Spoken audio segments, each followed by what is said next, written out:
días, noches, tardes. Bueno, a la hora que nos estén escuchando, bienvenidos a Habitáculo, un podcast donde reflexionamos sobre las distintas formas de habitar y sobre lo que no se habla lo suficiente de la arquitectura. Yo soy Carlos Graterol y hoy, siguiendo con nuestro primer capítulo de vivienda, hablaremos de un tema, diría que bastante tocado, pero no necesariamente desde el mismo enfoque que lo trataremos hoy, ¿no? Y es sobre cuál ha sido el papel de la mujer en la vivienda moderna. Y es que, queramos o no, sin necesariamente ser políticos, el género sirve como una variable más de análisis, especialmente hoy en día en que los temas relacionados a la mujer han tomado tanta relevancia. Hoy quiero enfocarlo en dos temas. Primero, el de las mujeres arquitectas y segundo, del rol de la mujer en general, no arquitectas relacionado directamente a la vivienda y la arquitectura. En el primero, como diría Saida Muxi, cuando leemos y escuchamos un poco sobre la historia de la arquitectura, pareciera que quitando ciertas excepciones, la mujer arquitecta ha sido borrada de ella. Sin embargo, esas pocas excepciones que han habido siempre tocan los mismos temas y proyectos, pero muy poco se habla del rol que tuvieron en lo que es probablemente el espacio y la edificación más importante para el ser humano, la vivienda. Cuando pensamos en arquitectos que hayan influenciado un poco la historia del último siglo, pensamos probablemente en Zaha Hadid, Jane Jacobs, capaz otras como Lina Bobardi o las últimas ganadoras del Pritzker, Yvonne Farrell y Shelley McNamara. Pero quienes hablan lo suficiente de Lily Ray, que trabajó junto a Mies van der Rohe, Charlotte Perriand o Minette da Silva, o cuando hablamos directamente de vivienda, quienes conocen, por ejemplo, a Margaret Leihotzky, quien fue una de las pioneras, si no es que la primera en el tema de las cocinas modernas como las conocemos hoy en día y en la vivienda progresiva. Sumado a esto, es bueno saber que no solo es un tema de arquitectas, pero en el tema de género en general, la mujer pareciera que siempre ha tenido un rol distinto al del hombre cuando se habla de vivienda. Por muchos años, pues muchas veces se le ha atribuido roles de ama de casa que han influenciado la forma de hacer vivienda. Y es que podría decirse que la construcción del espacio está dada por las relaciones de poder que en él se desarrollan. Y el género, sin duda alguna, ha sido una de esas categorías que ha configurado esas relaciones. Hoy en día, pues esto ha cambiado un poco, pero justamente para hablar de este tema y de todos los temas que estoy tocando y mucho más, tenemos en Habitáculo a una grandiosa invitada, una persona que admiro mucho y bueno, la arquitecta Jimena Ogreve. ¿Cómo estás, Jimena? Hola Carlos, muy bien, muchas gracias por la invitación y por la linda presentación. No, gracias a ti. Pues les leo un poco sobre Jimena Ogreve. La arquitecta Jimena Ogreve es arquitecta por la UNAM. Estudió un máster en Architectural History en The Bartlett School of Architecture en Londres. De forma independiente y en colaboración se ha dedicado al diseño y al desarrollo de proyectos arquitectónicos, a la investigación, a la escritura y a proyectos alternativos. Colectivo de Uno, del que es parte, fue ganador del concurso público para construir Paseo Parián en el pabellón para la FICA 2017 en el Zócalo de la Ciudad de México. Colabora en Obra, proyecto de intervenciones artísticas en espacios arquitectónicos en construcción. Trabajó en NGB Arquitectos y en In Situ desarrollando proyectos públicos y privados. Pues actualmente, además de diseño, está desarrollando geografía narrativa de la ciudad, una indagación de la Ciudad de México a través de su literatura. Y bordado arquitectónico, bordar arquitectura, una exploración del bordado como técnica artística para la arquitectura. Con cerca de 10 años de experiencia en distintas instituciones como docente, hoy en día es profesora de asignatura de la Facultad de Arquitectura de la UNAM y profesora investigadora en la Universidad de Anáhuac, México. Obtuvo la beca Marcelo Zambrano en 2009 y fue invitada a formar parte de su consejo honorario a partir de 2019. Recibió la beca Jóvenes Creadores del FONCA en el 2010 y 2015 y es parte del Sistema Nacional de Creadores de Arte del FONCA desde 2018. Ha expuesto proyectos de investigación y diseño en México, Harvard, Londres y Roma, y pues también ha sido conferencista en diversas instituciones, jurados en concursos nacionales e internacionales y parte de diferentes comités. Y pues bueno, ha publicado diferentes artículos en diferentes revistas de renombre como Art Bailey, Arquine, Webmister, Blog de Crítica, Domus México, La Tempestad, y durante 3 años estuvo a cargo de una columna mensual en Portavoz. Y bueno, por último, ha escrito capítulos para libros como Nuño MacGregor de Buen, La expresividad del orden y O Museo Morelense del Arte Contemporáneo Juan Soriano, publicados por Arquine.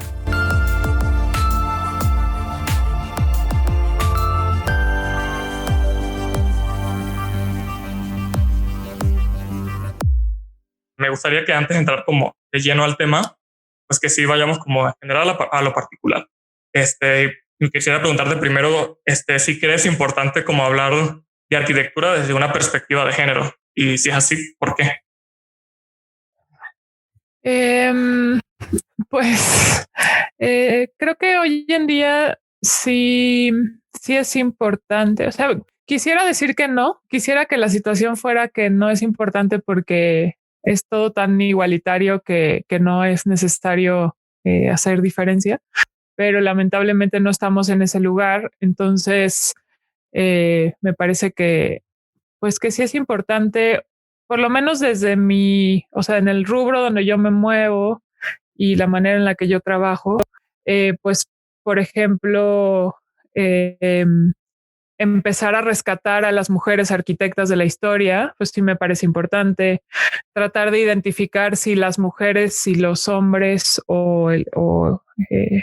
los distintos géneros pueden aportar cosas diferentes a la arquitectura o si todos aportamos lo mismo, ¿no? Como tratar de descubrir, eh, pues, qué se puede aportar o qué puede ser.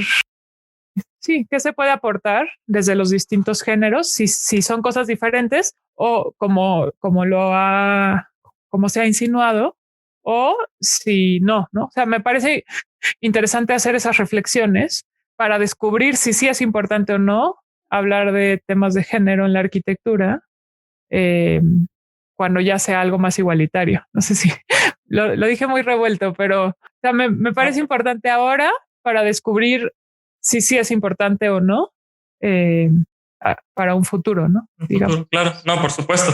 Y en esas indagaciones que me dices que has hecho y que has estudiado un poco, pues ¿qué has encontrado importante o por qué crees que, bueno, como decía un poco al principio, por qué crees que a la mujer se la ha borrado un poco de la historia de la arquitectura en general, ¿no? Eh, pues yo creo que son distintas circunstancias. Por un lado, está la situación que pues hasta muy tarde empezaron a existir mujeres arquitectas, ¿no? Tal vez bueno, por lo menos de lo que se sabe, porque pues la historia no las ha mostrado, ¿no? Por ejemplo, ayer veía una conferencia justo sobre mujeres arquitectas y hablaban de Imhotep, el que se conoce como el primer arquitecto en Egipto en el siglo 27 antes de Cristo. Y luego la que se conoce como la primera arquitecta, que es Plautilla Bricci, una italiana, surge en el siglo XVII después de Cristo. Entonces, pues es interesante ver que tal vez hasta muy tarde la mujer empieza a tener este rol, aunque probablemente siempre lo tuvo en el hogar, ¿no? Como la que lleva el hogar.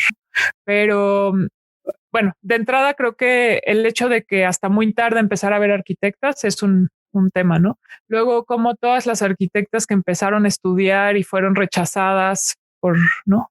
Por sus colegas, todas estas arquitectas que trabajaron como socias o colaboradoras para grandes arquitectos que los arquitectos les quitaron el crédito, ¿no? O sea, todas esas circunstancias. Bueno, pues tú mencionabas a Perriand, está Lili Reich, las dos esposas de Alvar Aalto, bueno, la primera y luego después de que murió la siguiente. Bueno, son las que se me ocurren ahorita, ¿no? Tenía una lista por ahí. Pero, o sea, por ejemplo, alguien que sí logró resaltar en la historia fue Alison Smithson al momento en el que se venden como los Smithson, ¿no? O sea, que se venden como una dupla. Pero incluso, por ejemplo, Dennis Scott Brown, lo que le pasa con el Pritzker, cuando pues al final eran colaboradores a la par, ¿no? Con Robert Venturi. Así, entonces pareciera que una tendencia fue que los hombres se robaran los créditos, ¿no? O que tal vez como el despacho llevaba el nombre del arquitecto, pues las colaboradoras no resonaban cuando, pues, por ejemplo, ahora se sabe que la silla Barcelona es diseño de Lili Reich, ¿no? Se sabe y lo saben algunos. Eso, yo creo que, pues, que de las 5 sillas más famosas del mundo, y quién sabe que realmente es su diseño de Lili Reich, ¿no? Entonces, bueno, está como eso que se les fue quitando el crédito, pues por la estructura social en la que vivimos. Y por otro lado, los historiadores han sido hombres, ¿no? Entonces, pues creo que eso también pues afecta mucho la perspectiva, ¿no? Porque si todos los hombres escriben sobre hombres y esos libros son los que se consumen, pues se da una bola de nieve que empieza a crecer y pues, ¿no? ahí está, hasta que alguien dice basta, a ver, hay que empezar a escribir sobre mujeres. Lamentablemente mucha documentación no existe o hay que rascarle o así, ¿no? Yo pensaba ayer justo que veía esta conferencia en alguien como Marina Weissman, por ejemplo, que es una crítica teórica historiadora argentina que hizo muchísimo por la arquitectura latinoamericana, pero ¿quién la enseña en las universidades, ¿no? Por ejemplo? No, por supuesto. Tienes muchísima razón. Y me pregunto ahorita que estabas diciendo todo esto, que claro, hay muchísimos hombres historiadores que escriben sobre hombres o que el hombre pues la ha barrado de una manera u otra. Pero me pregunto también, bueno, no sé si tú sepas o si creas que no habrá también hombres que capaz hayan ayudado a estas mujeres arquitectas como a relucir pues sí, como que tomaron ese papel importante que han tenido. ¿O crees que de forma general, pues no, de por sí ninguno? No, bueno, a mí no me gustan los absolutos, ¿no? O sea, obviamente en el mundo hay de todo y pensar que hay dos bandos, pues tampoco, ¿no? Claro. Por ejemplo, pienso en alguien como Robert Smithson, ¿no? Que decidió estar a la par de su esposa. Pienso en alguien como Robert Venturi, que él siempre, bueno, no sé si siempre, pero él sí trató de que se mencionara el nombre de Dennis, ¿no? O sea, sí hay algunos. Luego está, por ejemplo, creo que el esposo de Charlotte Perriand, creo, apoyó muchísimo su carrera. Y de hecho creo que sí, bueno, como que algo pasó con Le Corbusier y que eran amigos y ellos dos, pero él se peleó con ella. No sé, una cosa. No, o era no es cierto, era el esposo de Eileen Gray, ¿no? Okay. Que apoyó mucho su carrera. Luego también creo que el marido de Lina Bobardi, ¿no? Que también estuvo ahí apoyándola a ella. Entonces yo creo que sí ha habido hombres que han abierto puertas o que han entendido lo que la mujer puede aportar y que han dado lugares, pero cada vez más, pero no fue la mayoría, por lo menos en el siglo XX. Sí. No.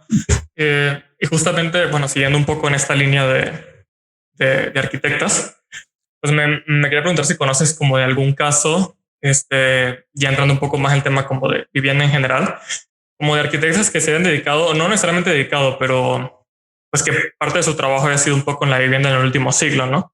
Sobre todo hablando del último siglo por todo este tema de arquitectura moderna, porque siempre que, ahorita que estoy muy metido un poco en este tema de la vivienda, pues leyendo un poco, pues siempre los nombres que suelen relucir, bueno, de por sí en la historia de la arquitectura moderna, el 99% son hombres.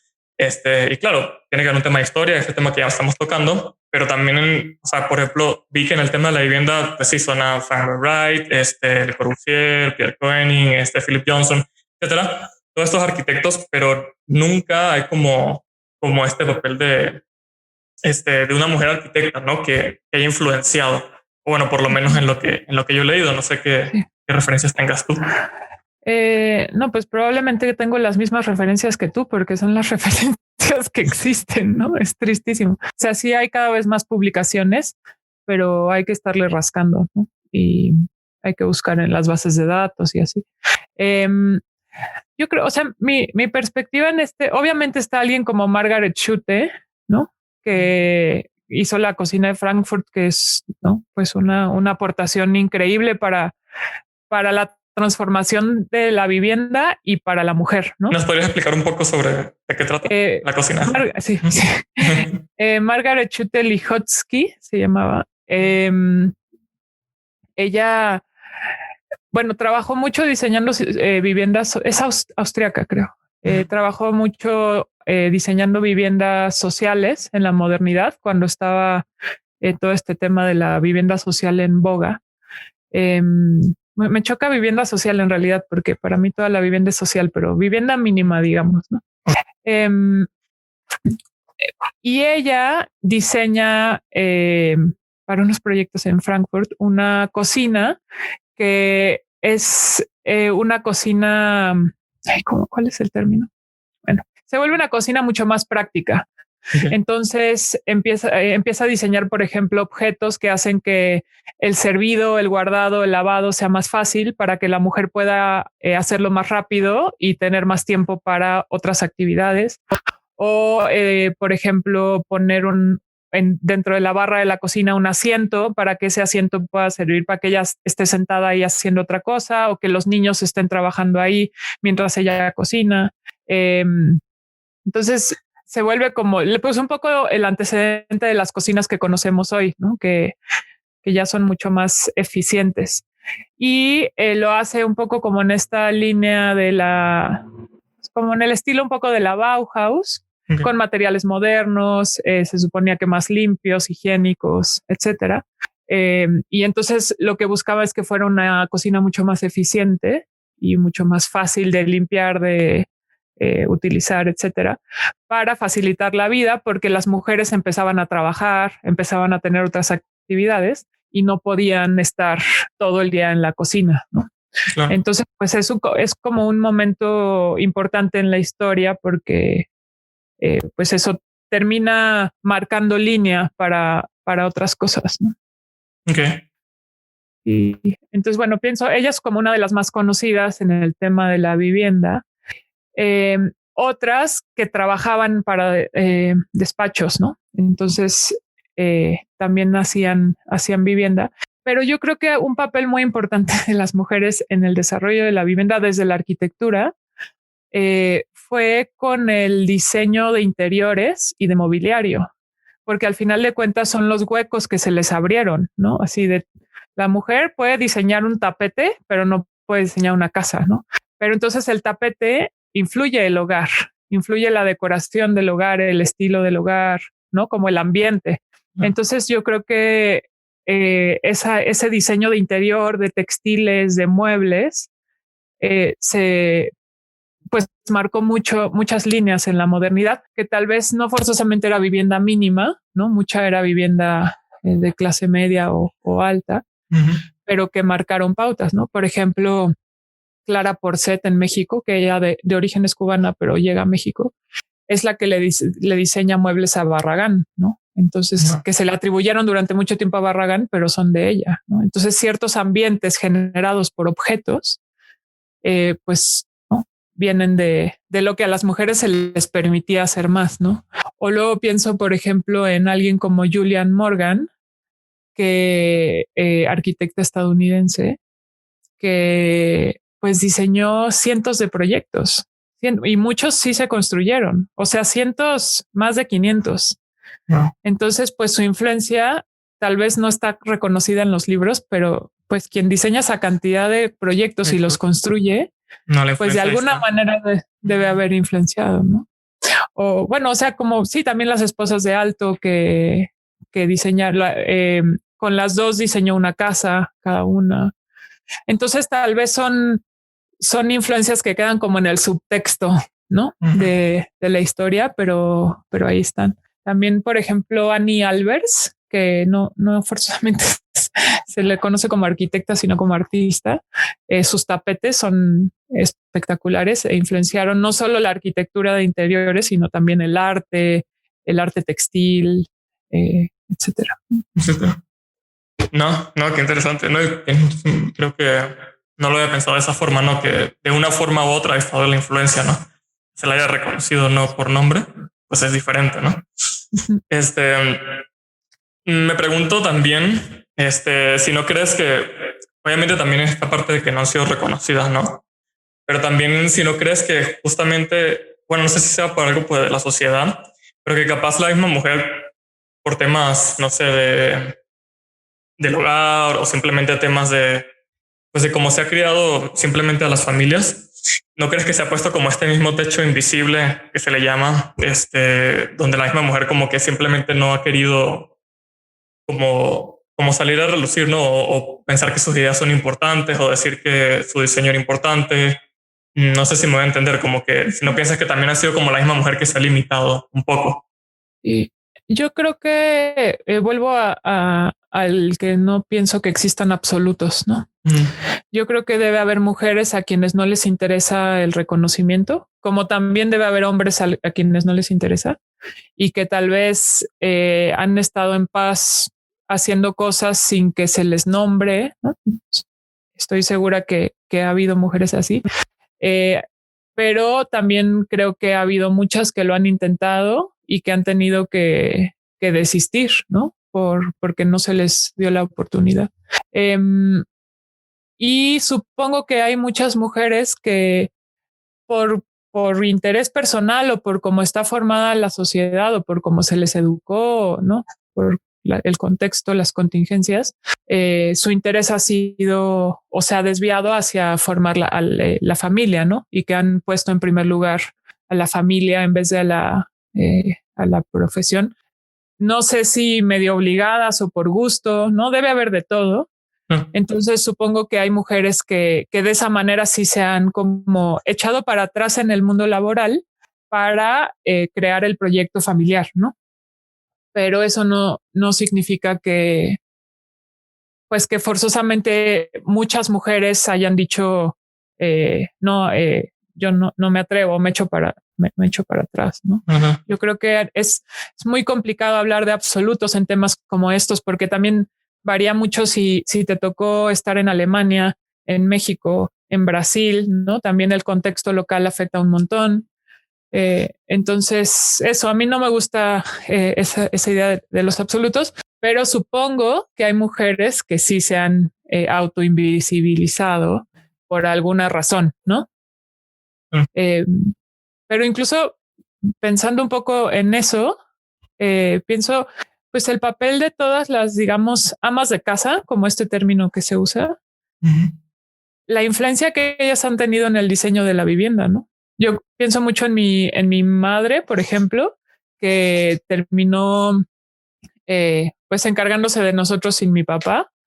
La casa en la que vivíamos estaba, o sea, era una casa de condominio genérica, pero el estilo y los ambientes que ella creó sin ser arquitecta ni nada, con los objetos que compró, con los colores que eligió, con las plantas, pues al final de cuentas ella creó el hogar, ¿no? O sea, ella creó estos ambientes en los que crecimos y pues ella está invisibilizada en la historia, pero ella creó esa arquitectura de interiores, por ejemplo, y no era arquitecta.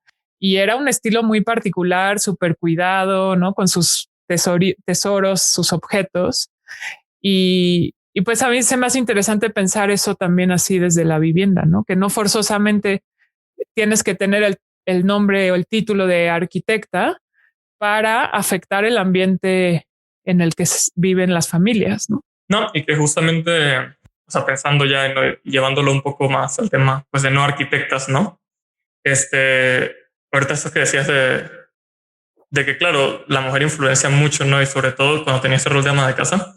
Me pregunto entonces, ¿crees que ese papel de la mujer no arquitecta, o sea, la mujer en general, o sea, en las casas, estas costumbres o hace estas cosas, entonces por eso el espacio es de tal manera, ¿no? Entonces me pregunto si justamente crees que haya sido como importante, ¿crees que es importante ese papel que se diferencia entre la mujer y el hombre en el tema de los espacios dentro de la vivienda? No sé si me voy a explicar un poco.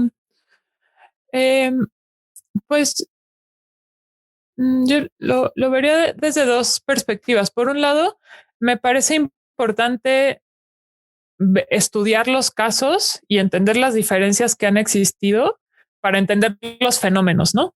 O sea, si vemos hacia atrás, sí han existido roles dentro de la casa en general, obviamente con sus excepciones, ¿no? Volviendo a los no absolutos, ¿no? Pero yo pienso en las casas de mi familia, de mis tías, mi abuela, así, pues la que controlaba la cocina era la mujer, ¿no? Y la mujer sabía dónde estaba todo y lo organizaba para que fuera eficiente y para, ¿no? Como poder hacer su chamba, digamos, ¿no? Y por otro lado, había espacios, no sé, me acuerdo, por ejemplo, mi abuelo tenía un rincón donde veía la tele con su reposet y ese nadie, o sea, era de mi abuelo, ¿no? Entonces, obvio, hablo de esto porque son los ejemplos que conozco, ¿no? Claro. Pero yo creo que así vemos al pasado, sí ha habido esos roles y sí, ¿no? Por ejemplo, si uno ve películas de época, pues ves de pronto cómo los hombres se van a fumar sus puros al salón, ¿no? Y ese es el espacio de los hombres y las mujeres se quedan tomando el té o tejiendo en, no sé. Entonces sí creo que ha existido y que es importante aceptarlo para estudiarlo, lo que no significa que tenga que seguir existiendo, ¿no? O que no significa que no pueda empezar a haber espacios que se compartan. O sea, por ejemplo, yo tengo mi estudio donde estoy ahorita, que es mi estudio, pero no es mi estudio porque soy mujer y no, y este es mi espacio donde voy a tomar té. Pues es mi estudio porque es donde tengo que trabajar. Entonces creo que como que empieza a haber un poco más de opciones dentro de la casa. Yo no cocino, por ejemplo, vivo con mi novio, él cocina y entonces él maneja dónde están las cosas y como yo no cocino, yo no me meto, pero tal vez yo lavo la ropa, entonces yo controlo ese espacio de lavar la ropa y cómo se cuelga y doblarla. Entonces como que, pues creo que vamos, pues sí, tal vez dividiendo un poco diferente las actividades y los espacios, ya no tanto por género, sino por actividad, creo. Nosotros en particular, seguro hay familias que sí siguen haciéndolo a partir del género, ¿no? Sí, no, y que me recordaste justamente de que se ha cambiado muchísimo, ¿no? Si lo traemos hoy en día, estaba en una conferencia de allá en Bilbao, de CEMEX, hace 2 meses, 3, y ella decía de cómo hay que empezar a repensar las formas de vivir los espacios dentro de la vivienda en general y de cómo diseñarlos, ¿no? Desde el punto de vista del arquitecto, porque justamente ella decía que la cocina se le atribuye a este espacio ritualista, de la mujer trabaja y es solamente ella, entonces todos los demás están en otro espacio, también mientras que están esperando en la sala, etc. Pero ella decía, ¿qué pasa si empezamos a pensar, no sé, a la cocina como este espacio más colectivo, un espacio donde, no sé, donde esté más cercano y que sí se ha hecho, no es que no se ha hecho, ya se está haciendo, pero claro, es algo muy reciente, ¿no? Que se empieza a pensar como en este espacio de la cocina como algo colectivo, donde capaz si está en comunicación con los otros espacios, donde todos puedan ayudar y que no necesariamente que probablemente no necesariamente ayuden todos al mismo tiempo, pero que sí hay esa posibilidad, ¿no? De que no sea el espacio de una persona, sino que más bien sea el espacio de varios y que o temas como, no sé, el baño, temas como que al final del día se hay una influencia, aunque uno no lo quiera ver así, ¿no? Por ejemplo, bueno, no sé si ahorita me viene, estaba en tu conferencia la otra vez sobre el libro de Dennis Scott Brown, ¿no? Si no me equivoco.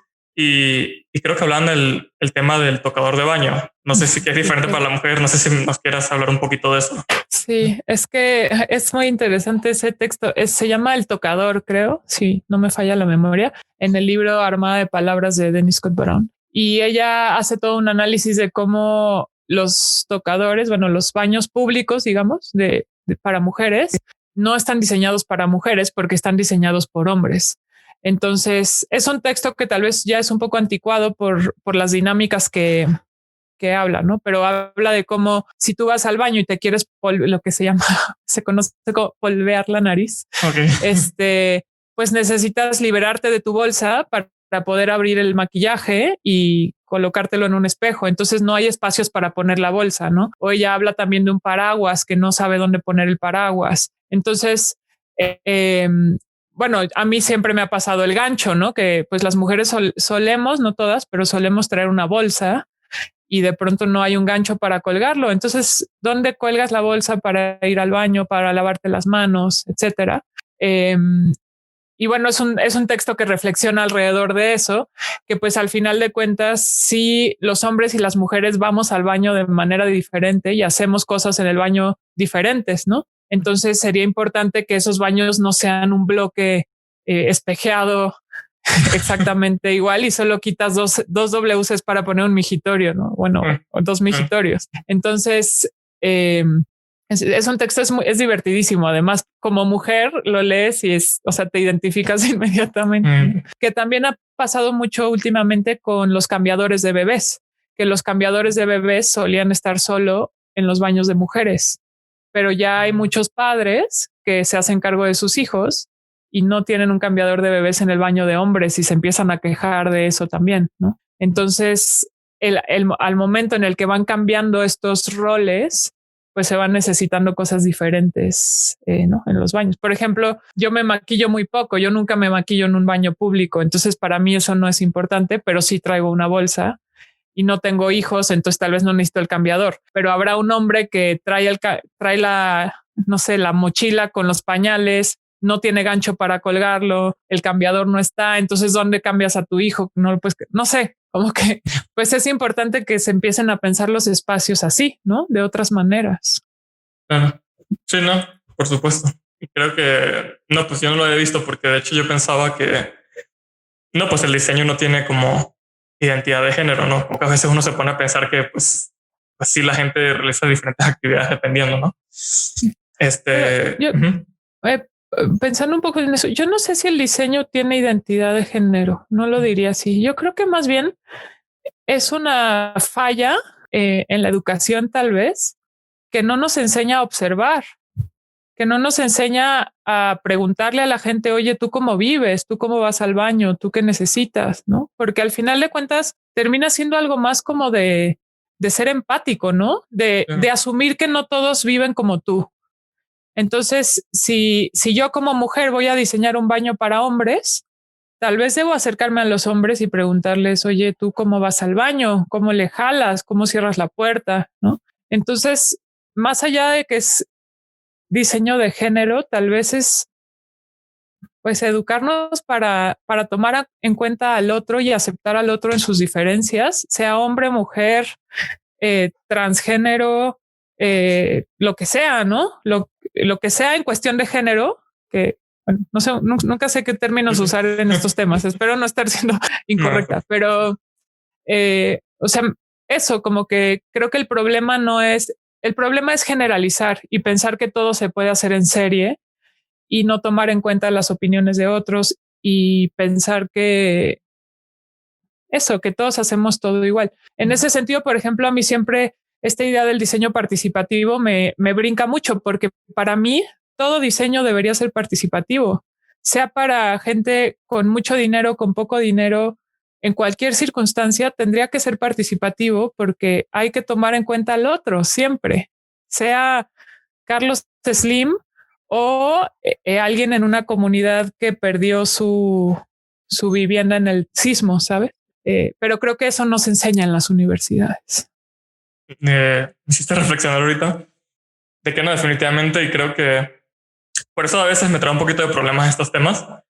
Cuando estaba haciendo un poco pensando en que vamos a hablar un poco en este podcast, dije, hablar de temas de género, siento que hoy en día es un poco, o sea, hay cosas en las que no sé si necesariamente hay que hablarlos, ¿no?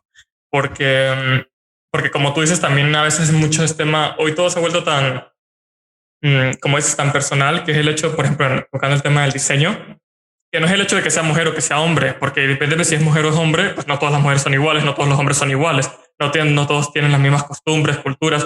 Entonces al final del día, pues sí es como todo tiene que irse a lo particular, como tú dices, no se puede generalizar y absolutizar. Y a pesar de que estemos hablando como un tema, pues como capaz absolutizándolo, pero me gusta esto como llegando al final del hecho de que pues al final del día es de cada persona, ¿no? Creo que leía un texto que decía la otra vez de que pues ya estamos en un siglo, o sea, leyendo un poco ese tema de la vivienda, y ahora pues ya estamos en un siglo, o sea, en la que la constitución de los hogares pues no es homogénea, ya hoy en día no es pues la mamá, el papá y los dos hijos. Hoy en día es la madre soltera con su hijo o la estudiante sola o los dos o papás. Exacto. O sea, como que, y eso depende muchísimo de la cultura, de las personas. Entonces, ya no, este concepto de familia nuclear pues no hay. Entonces, pues hay que cambiar un poco pues para diseñar ya ni siquiera hay que hablar de género, hay que hablar de lo particular, ¿no? O sea, sí, que se vuelve muy difícil cuando te toca hacer un proyecto que va a incluir muchas viviendas, ¿no? O sea, si en algún momento uno tiene la oportunidad de diseñar un edificio de departamentos, pues empieza a requerirse cierta estandarización, ¿no? Por economía, por tiempo, así. Tal vez lo que es interesante es tratar de pensar en espacios que puedan ser adaptados, ¿no? Incluso ahora con COVID, ¿no? Que ha mostrado que si uno puede adaptarse en su casa, tal vez ya no tiene que ir a la oficina, ¿no?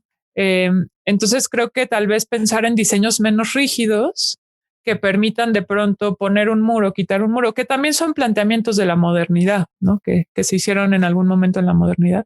O pensar en edificios. Me acuerdo de un ejemplo que vi hace tiempo de Alessandra Siderú, que es ahora la que lleva la Escuela de Arquitectura del TEC de Guadalajara, que mostraba un ejemplo de un proyecto como de explorativo, ¿no? No era un proyecto terminado.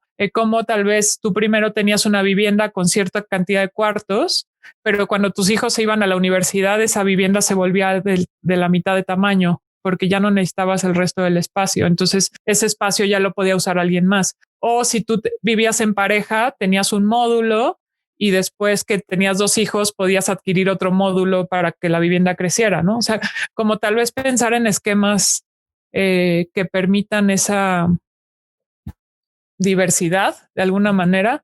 Suena muy utópico, ¿no? Porque vivimos en un mundo capitalista voraz, pero pues no sé, pensar en eso, en espacios que puedan adaptarse o que cada quien se pueda apropiar de ellos porque son una especie de canvas blanco donde yo puedo decidir qué quiero poner, si mi closet es más grande, más chico, si mi cocina es del doble y no tengo antecomedor, no sé, ¿no? Pero bueno, yo creo que de hecho me gustó como lo que dijiste porque creo que es un buen como cierre para ir cerrando. Porque me encantaría seguir hablando de todo esto, pero como que también sentí que la verdad sacamos muchísimas cosas buenas, muchísimas cosas que no sabía, que no me había puesto a pensar también.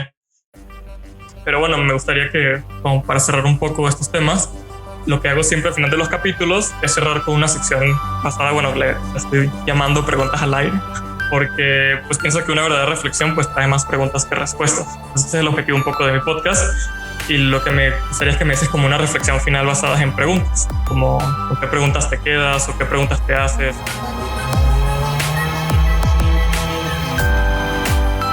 Yo me hago todas las preguntas, Carlos. Pues bueno, alrededor del tema de la mujer en la arquitectura,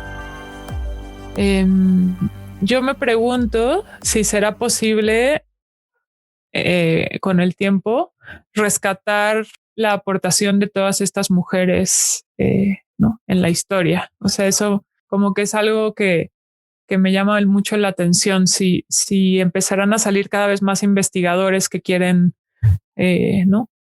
hacer esa labor, me parecería súper positivo.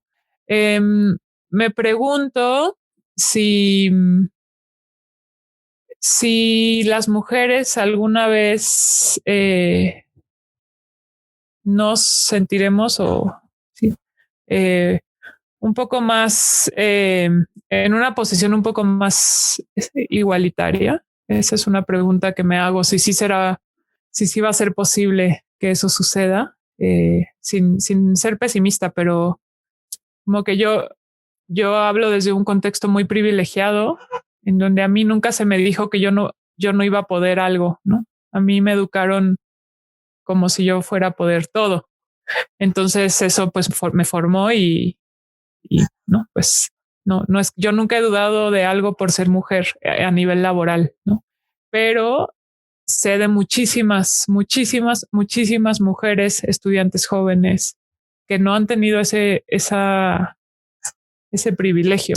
Entonces, cuando he dado conferencias fuera de la Ciudad de México, es brutal las estudiantes, ¿no? Como que no saben qué posibilidades van a tener, no tienen referentes, no saben a quién ver, ¿no? Entonces me pregunto si eso realmente se va a poder cambiar a nivel general, ¿no? No en la Ciudad de México, a nivel general. Y me pregunto, yo me pregunto mucho sobre la vivienda y la producción de la vivienda, ¿no? Si que la ciudad, por ejemplo, está sobrecargada de vivienda vacía, ¿no? ¿Cuántos departamentos no están en renta ahorita? Y con la pandemia subió muchísimo.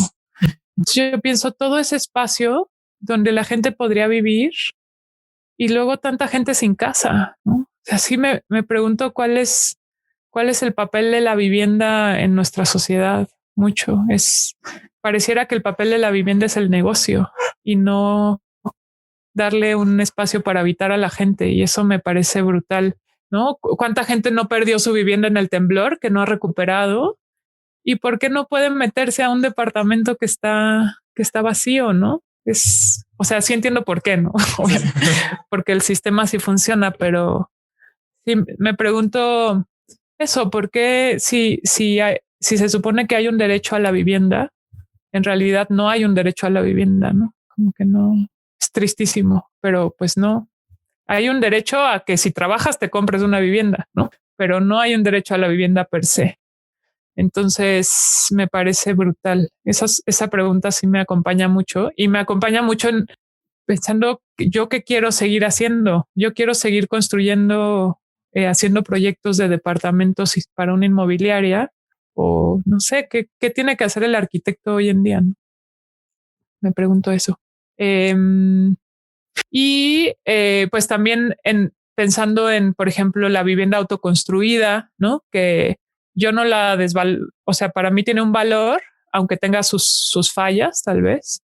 Me pregunto si eso podrá mejorarse de alguna manera, ¿no? La calidad de vida de esta gente que vive en las laderas, por ejemplo, de la Ciudad de México o en las comunidades no sé, me pregunto muchas cosas, pero creo que tienen que ver en general con el sistema en el que vivimos, que pues es horrible. O sea, es horrible. El otro día veía unas fotos de la casa de Kim Kardashian y decía, ¿cómo puede existir esto? Y, o sea, ya mejor mejor ni lo pienso porque me parece muy, muy, muy impresionante, ¿no? Que pues sí, o sea, yo veo en donde vivo, soy súper privilegiada, vivo en un departamento, está muy bien, tiene muchos espacios. ¿Y por qué yo puedo vivir así y alguien más no? Y no que este sea el ideal de vida o el modelo de vida, pero ¿por qué yo puedo tener agua caliente y comida y una cama y un espacio para trabajar y hay gente que no? Es horrible. Perdón, Carlos, te estoy compartiendo mi crisis existencial. No, está bien. Mira, me dejaste. Yo si yo no, de por sí también me hago muchas preguntas. Estas me dejaron ya. ¿Qué te puedo decir? Creo que ni yo y probablemente nadie, no sé si alguien las tenga, las respuestas. Sí, no. Pero nuestra labor es seguir preguntándolas, porque buscando la utopía, pues ya encontraremos un caminito y capaz nos vamos a morir y no sabremos si se resolvieron estas preguntas, pero bueno. No, pues ojalá se puedan resolver, ¿no? Sería muy hermoso. Sí, increíble. Y verlo pasar. Pero bueno, de verdad, muchísimas gracias otra vez, Jimena, por esto. Por último, pues quisiera agradecer a Rafael Romo por la increíble música de este podcast. Y pueden buscarla como Rafa Romo en Instagram. Y pues bueno, gracias nuevamente a Jimena por acompañarme aquí, darnos un poco de la experiencia, lo que conoces, lo que piensas, tus crisis. Todo lo agradezco de verdad por estar aquí. No, muchas gracias, Carlos. Yo siempre encantada de colaborar, ya sabes. Bien. Pues bueno, nos vemos en la próxima edición de Habitáculo para nuevas preguntas. Y nada, les mando un abrazo a todos. Cuídense. Saludos.